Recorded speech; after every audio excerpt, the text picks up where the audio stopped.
Hello, Taurus, Sun, Moon, Rising, and Venus signs. Kamusta kayo? Sana po ay nasa mabuti kayong kalagayan. Welcome back po sa Star Tarot. Kung bago kayo rito, welcome din kayo. Thank you sa inyong support. I truly appreciate it. God bless you all. Taurus, paunang mensahe ninyo, Four of Cups.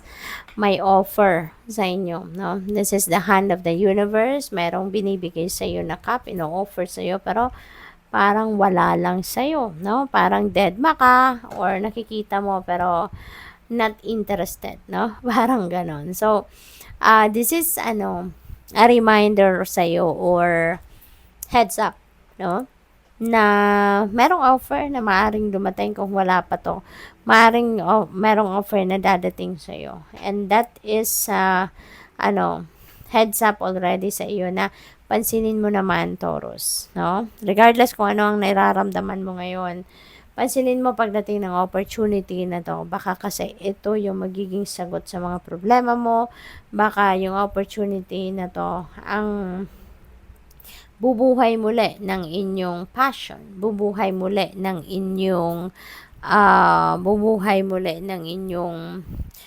kasipagan, bubuhay muli ng inyong inspirasyon, yung mga ganon, motivation, yung ganon. Kasi parang nagkaroon ka dito ng dissatisfaction in life, no? Maaring meron ka ditong frustrations, meron ka ditong mga missed opportunity, kaya maaring na-depress kayo, nalungkot kayo, nawalan kayo ng gana, no? Pero ngayon, maaring ito yung gigising muli ng dugo ninyo at ma-inspire muli kayo, ma-motivate muli kayo na magtrabaho muli, magsikap, no? Maging excited muli, yung ganon. We have Six of Pentacles. Ayan. So, ang iba sa inyo dito, maaring nangangailangan ng pera or dahil siguro meron kayong mga financial obligations at maaaring nangangailangan or kulang siguro yung perang hawak ninyo. So, you may need some help dito, no? Pagdating sa pangkaperhang aspeto. So, ito yon. Rest assured, Taurus, that there are some money coming your way. No, rest assured that kung anong kailangan ninyo, lalo-lalo na pagdating sa pera, makukuha ninyo yan. You will receive it, no? Makakamit ninyo yan. Kaya, huwag kayong mag-alala. Okay? There could be windfall of money na maaring dumating. May mga regalo, maaring dumating. Bonus na maaring dumating. Okay? What else? We have the sun. Napakaswerte ninyo. Napakaganda. Merong pagliliwanag ng inyong mga sitwasyon. Pagliliwanag ng buhay ninyo, Taurus. With the sun energy, everything will go well. No? Magiging maayos ang lahat. Magiging exciting ang inyong mga sitwasyon dito. This is going to bring forth positivity in your life. This is going to bring forth success, good health, fun, good fortune. Kaya magiging masaya, magiging maliwanag, magiging exciting muli, no? Ang buhay, Taurus. We have Ten of Wands in reverse. Ayan. So, pagod, burnout, hirap na, no? Si Taurus, parang nandun na kayo sa energy na wala na kayong mapuntahan, wala na kayong magawa halos para sa sarili ninyo kasi stressed out na kayo. You're burdened, you're exhausted, you are energy drained, low vibe na kayo rito, no? And this is 10. So, this is the end, no? This is 10. And 10 represents endings and beginnings. Kaya maaring you're going to put an end to this situation. Now, when you are ready to start fresh. Magsisimula na kayong mag-move forward sa buhay.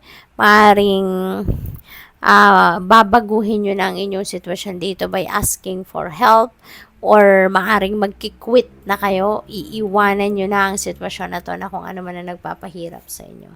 So, definitely, magbabago na ito. We have the sun. This is going to bring forth positive change sa inyong sitwasyon. Kung hirap na kayo, bigat na kayo, definitely, hindi na ito ang mangyayari. Definitely, magbabago na ang inyong sitwasyon. Babaguhin mo na yan. What else? We have Queen of Wands. Yes, you're going for it, no?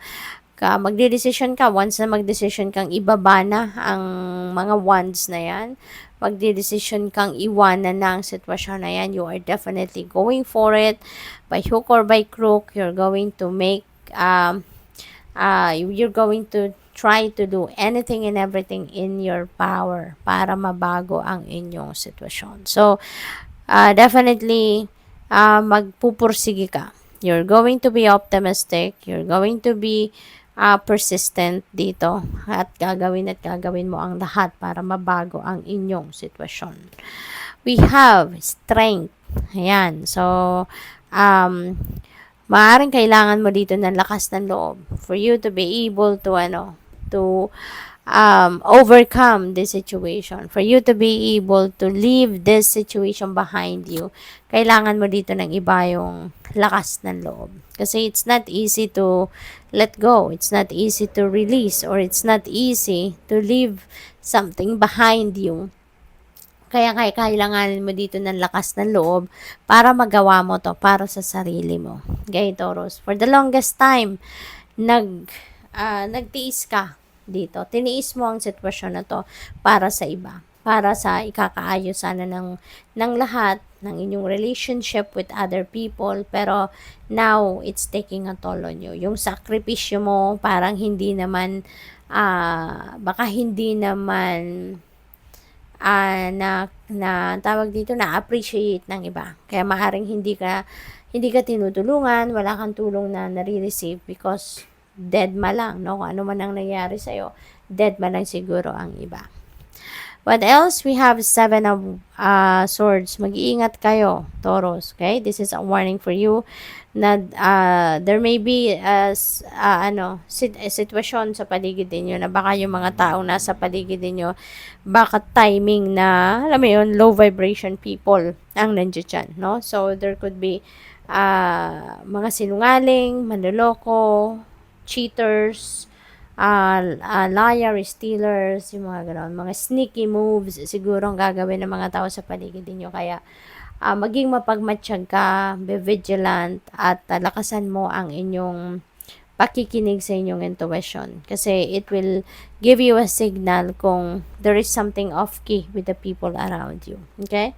What else? We have the moon energy. Things are not what they seem to be.